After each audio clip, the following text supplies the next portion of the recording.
Here we go, off the rails. Don't you know it's time to raise our sails? It's freedom like you never knew. Don't need bags or a pass. Say the word, I'll be there in a flash. You could say my hat is off to you. Oh, we can zoom all the way to the moon from this great wide wacky world. Jump with me, grab coins with me, yeah. It's time to jump up in the air. Jump up, don't be scared. Jump up and your cares will soar away. And if those dark clouds start to swirl, don't fear, don't shed a tear, 'cause I will be your one-up girl. So let's all jump up super high, high up in the sky. There's no power up like dancing. Oliver and his brake van Toad liked working in the big yards, but one morning Toad noticed that Oliver was unhappy. He decided to find out why. Excuse me, Mr. Oliver. It seems to me that things are not well with you. If you forgive me for mentioning it. You're quite right, Toad. All I do is shunt these freight cars onto the turntable. I long for a nice run. It's what an engine really needs. Quite so, Mr. Oliver. May I suggest that you speak to Sir Topham Hatt about your problems? But Oliver said nothing. He just grew unhappier, and he was rough with the freight cars. You're no good, Oliver. You're dangerous. We want Percy. Percy's far too busy to be bothered with the likes of you. And Oliver bumped the freight cars hard.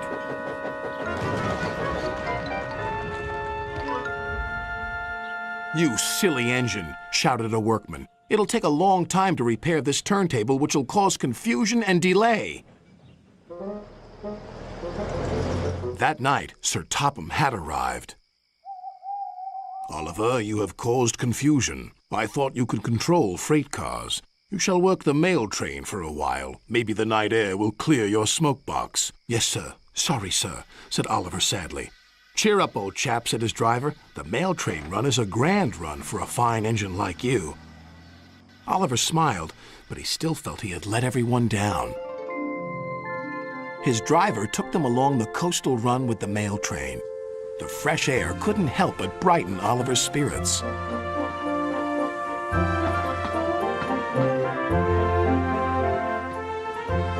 They made good speed until it was time to collect some important mail from Harold the helicopter.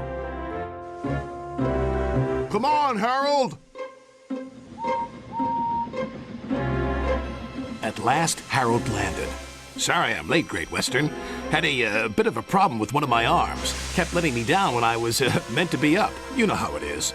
We know that we'll be late for our first run, replied Oliver's driver.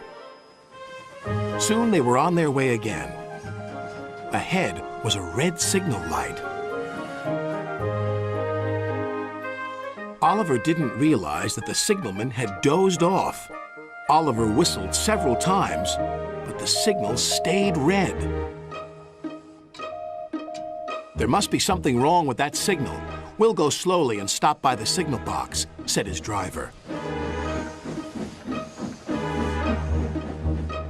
But they never reached it. The points before the signal box were switched to an old track. They were going the wrong way.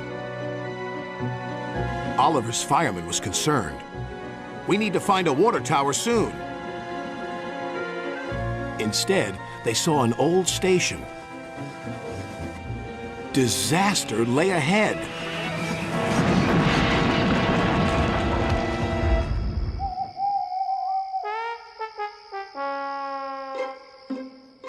Meanwhile, Sir Topham Hatt was worried.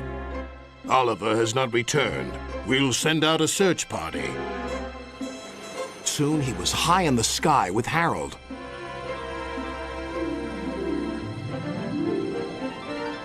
There they are.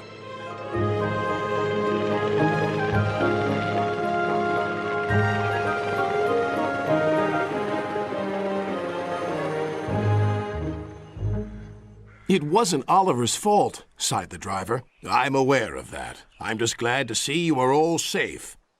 Then he saw something. It was an empty old house beside the station. He went to inspect it.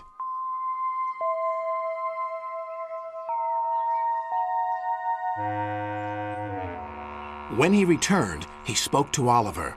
You have found another attraction for our island. We'll make this house as good as new, and visitors can have tea and crumpets there. Sighed Oliver. Getting lost can be interesting, but being found is much nicer. Especially when it makes an engine feel really useful.